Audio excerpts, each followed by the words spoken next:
Today I'm going to show you the recipe for making a beef stew using the pressure cooker function of the Ninja Foodi 15-in-1. As you can see, the meat has come out really soft and tender. It literally falls apart at the end. Really tasty, cooked alongside your choice of vegetables in a beef gravy. So before I show you the steps to making this recipe, here's a quick reminder that if you want to see the recipe written out, either head to my website, Liana's Kitchen, where you will find the recipe in full and can optionally print it out, or head to the description down below. So I use around 1 kilogram of vegetables. They will be the ones that you typically find in a casserole, such as leek, carrot, potatoes, celery. Well, you get the idea. I also like to add some green veg like broccoli or beans, but I will tend to add these at the end as they don't need quite so long to cook as the root vegetables. So chop them up so that they're ready to add to the pressure cooker. So prepare the onions by slicing them up, and then switch the Ninja Foodi on and switch it onto the sear saute function.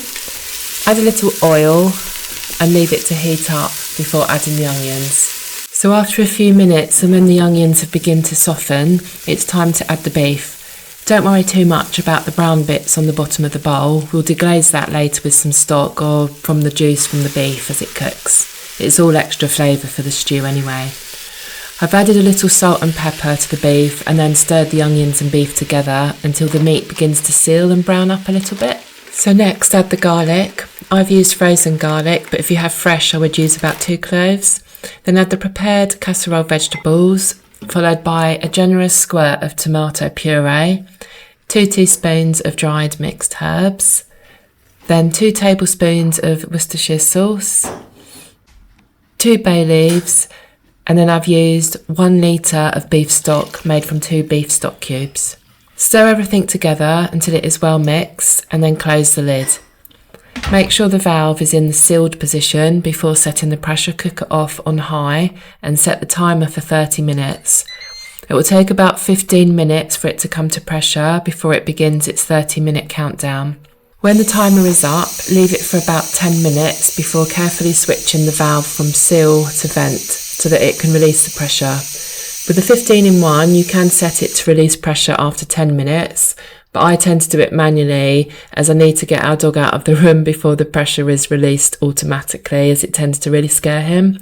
So open the lid and check on the consistency of the liquid.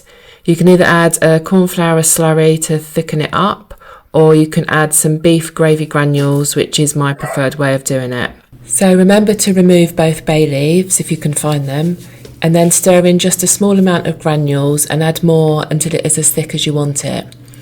Then add any green vegetables, so I'm adding some fresh broccoli, or you could add frozen veg if you want to. Also, if you're adding dumplings, now would be a good time to add them. Set the Foodi to sear saute and then leave on low for about 5 to 10 minutes or until the green vegetables and or the dumplings are ready. And that's it. It's a really delicious beef stew made using the pressure cooker function of the Ninja Foodi 15-in-1, but you can of course use any pressure cooker that you have. I hope you've enjoyed this recipe. Please do let me know in the comments what you think and let me know what you want me to make next. Thanks for watching and I shall see you next time.